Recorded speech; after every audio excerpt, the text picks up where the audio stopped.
যখন দেখলো যে আমার চাচু হ্যাঁ ভালো করছি, তখন যেই মানুষটা আসলে সবাইকে বলতো যে না কেন, এন্ড বাবাকেও খুব স্ট্রিক্টলি না করতো যে কেন মেয়ে নাচ করবে, কেন কাজ করবে, ওই চাচুই দেখা যেত। তখন তো ল্যান্ড ফোন ছিল, ল্যান্ড ফোনে সবাইকে ফ্রেন্ডদেরকে ফোন করে করে বলতো আজকে না আমার ভাতিজির নাচ দেখাবে অমুক সময় অমুক চ্যানেলে।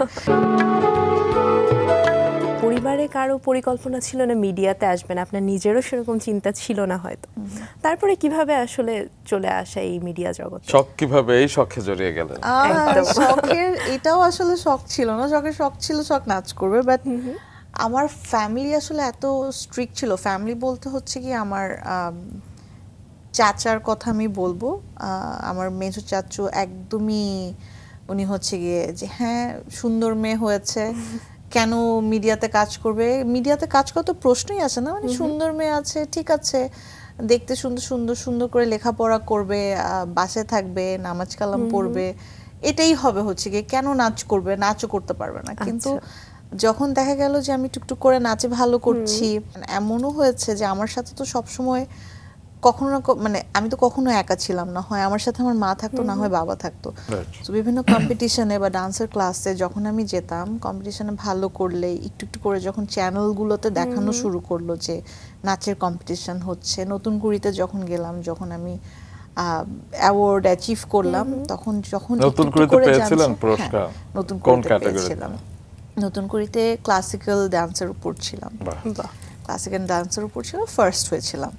সো ওখানে যখন নতুন কুড়িটা বেসিক্যালি চোখে লেগেছে, যখন দেখলো যে আমার চাচু হ্যাঁ ভালো করছি, তখন যেই মানুষটা আসলে সবাইকে বলতো যে না কেন, এন্ড বাবাকেও খুব স্ট্রিক্টলি না করতো যে কেন মেয়ে নাচ করবে, কেন কাজ করবে, ওই চাচুই দেখা যেত। তখন তো ল্যান্ড ফোন ছিল, ল্যান্ড ফোনে সবাইকে ফ্রেন্ডদেরকে ফোন করে করে বলতো আজকে না আমার ভাতিজির নাচ দেখাবে অমুক সময় অমুক চ্যানেলে, কিন্তু সামনে থাকলে খুব এরকম স্ট্রিক্ট হয়ে বসে থাকতো।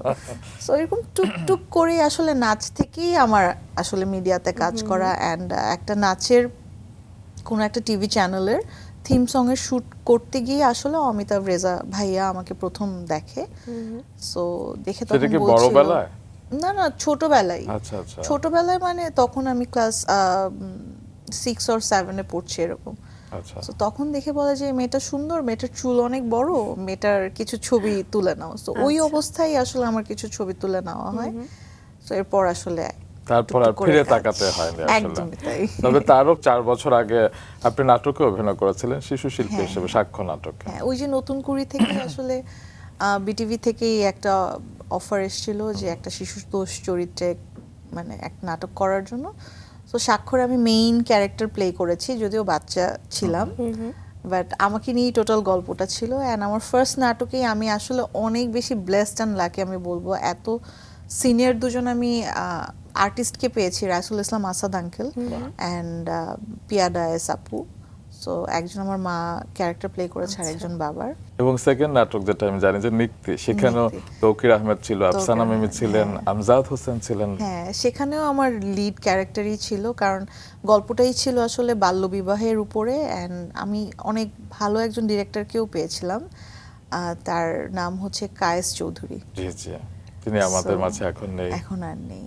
যাই হোক, পরবর্তীতে আপনি যখন অমিতাভ রেজা চৌধুরী হাত ধরে বিজ্ঞাপনে এলেন, হ্যাঁ, সেই মুহূর্তে আসলে পরিবার প্রতিক্রিয়া কে ছিল? মানে নাচেই দিতে চায়নি চাচু, তারপরে তার চাচু নাচে দিতে চায়নি, বাট আমার প্যারেন্টস সবসময় অনেক সাপোর্টিভ ছিল। লাইক আমার মা বাবার জন্যই আমার আসলে আমি বলবো যে আমার এত দূর আসা, স্পেশালি বলবো আমার মা, কারণ মানে থাকে না যে ছায়ার মতো সারাক্ষণ সব কিছু ফেলে দিয়ে আমাকে সাপোর্ট করে গিয়েছে, আমি কি পছন্দ করি না পছন্দ করি।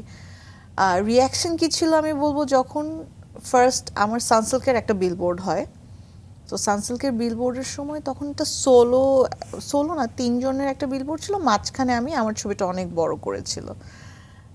ওই বিলবোর্ডটা হওয়ার পরে আমাকে হঠাৎ করে অমিতাভ ভাইয়ের অফিস থেকে ফোন করে বলছিল যে শখ তুমি এমন এমন জায়গায় গিয়ে একটু দেখো, তোমার অনেকগুলো বিলবোর্ডস হয়েছে। I was like really okay.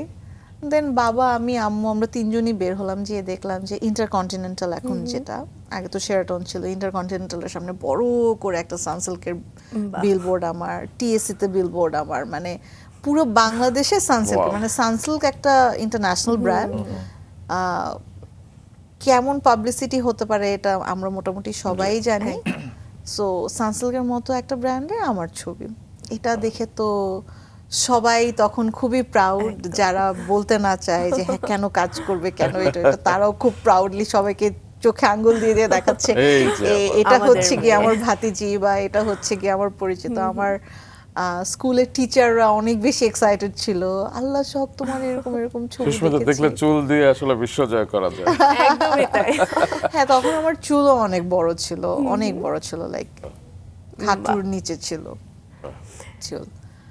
And ফ্রেন্ডসরা স্কুলে গেলে একটা আলাদা একটা একটা ভাইব অন্যভাবে থাকতো দেখছে। আমার, হ্যাঁ আমি খুব একটা প্রিন্সেস একটা ভাব নিয়ে থাকতাম এরকম।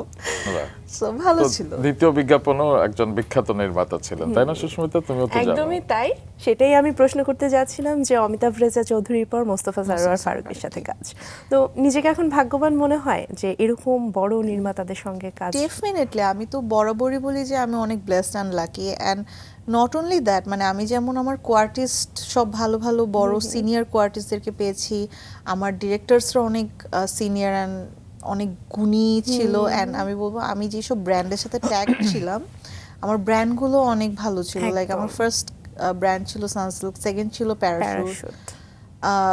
আমার আসলে আমি অনেক লাকি আমি বলবো। আসলে দুটো ব্লেন্ড হলেই আসলে সফল হওয়া যায়, সেটা লাক যেমন লাগে আবার মেধাও লাগে, সৌন্দর্য লাগে।